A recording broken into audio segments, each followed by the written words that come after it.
Hello distinction students, I hope you are all doing fine. Welcome to the English online classes tutorial video. In today's video, we are focusing on composition writing. And then the type of composition that we are going to discuss in today's video is the descriptive composition. The descriptive composition. It's your tutor, Mr. Peter, and without waste of time, let's begin. So in this unit, we'll look at how to write a composition. How to write a composition. So the main type of composition that we are going to discuss in today's video is the descriptive composition. Descriptive simply came from the word describe. It's more like you're describing something in form of a composition. So first thing, planning. Before you attempt to write a composition, it's very important to plan your composition. Planning your composition will help you 1. Organize your thoughts, 2. Keep good track as you are writing your composition, 3. Planning will help you fasten your composition writing. So point number 2 and point number 3 are very much important. You discover that on point number 2, you discover that as you are writing your composition, as you are trying to explain a certain point, you explain it in more detail, whereby you end up leaving the main idea of your composition.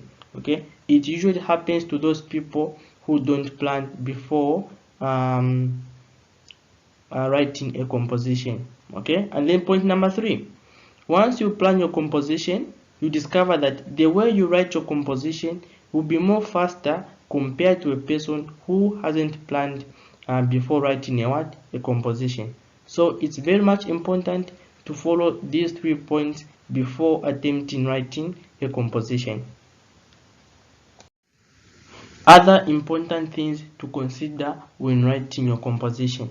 So a good composition will answer the 5 W's and 1 H. 1. Who is the main character of your story? 2. Where did the event take place? 3. When did it happen? 4. What happened? 5. Why did it occur? 6. How was everything solved? So your composition must answer all these questions. It's very simple. I'll give you an example. You say, it was on 5th of March when I was traveling to Ndola and witnessed an accident that happened at Kapirimponshi at 10 hours when a bus driver who was moving at a very high speed entered another lane while trying to overtake a vehicle and bashed into another truck. Then you're going to say the people who were around rushed in and helped those people who were involved in an accident. After some time, the police officers showed up, and then the people who witnessed the accident explained everything to the officers, and then the officers arrested the bus driver and took the truck driver to the hospital. By writing such a composition, then you have answered all these questions. Let's say question 5. Why did it occur? You have already explained in your composition how the bus driver who was moving at a very high speed entered the wrong lane and bashed into another truck, another vehicle. And then when did it happen? You have already explained when you are traveling to Ndola on 5th of March, when you witnessed an accident that occurred at Kapirimponshi at 10 hours. How was everything solved? You have already explained in your composition saying that the police officers showed up, then everything was explained to them, then they ended up arresting the bus driver and then taking the truck driver to the hospital. So you don't have to say why did it occur, then you start writing. How was everything solved? You start writing. No, you answer these questions in form of a composition in a paragraph. Very simple. These are very much important in every composition writing. Parts of a composition. 1. The title. Depending on the type of composition, you can either write your title or not. The title should not be too long. It should be less than 10 words. So the title must be very short. Second, the introduction. In the introduction of your composition, Your main aim is to explain the main idea of your composition. You can define some words in a question. The introduction must capture the reader's mind as much as possible. So your introduction must be interesting in such a way when a reader reads your introduction, that person will be interested in reading your main composition. The third point is the main body. So the main body should flow based on the introduction. So if the introduction, you say you are in Solwezi visiting your sister, then your main body should be based on that introduction. It should be talking about you being in Solwezi. It won't make sense if the introduction is talking about you being in Solwezi, then you explain being at the Victoria Falls. Okay, it won't make sense. So we are saying that the main body should flow based on the introduction. Okay, the main idea should come from the what, the introduction. So here, that's why you break up words. If it means defining some big terms, you define them. The main body should have paragraphs, and paragraphs should not be too long as they become boring to read. Each paragraph or each idea which are similar should be placed in one paragraph. Different ideas should have different paragraphs. In the main body, that's where you express your feelings, your thoughts, and your ideas on a particular topic. That's where you express everything on the main body. And then the fourth one is the conclusion. Your conclusion should be short, simple, and should summarize the main idea of your composition. You don't present new ideas in the conclusion. Don't present new ideas. It should be only a summary based on the story that you wrote in the main body. Okay, then you are done with the parts of a composition. So descriptive composition came from the word describe.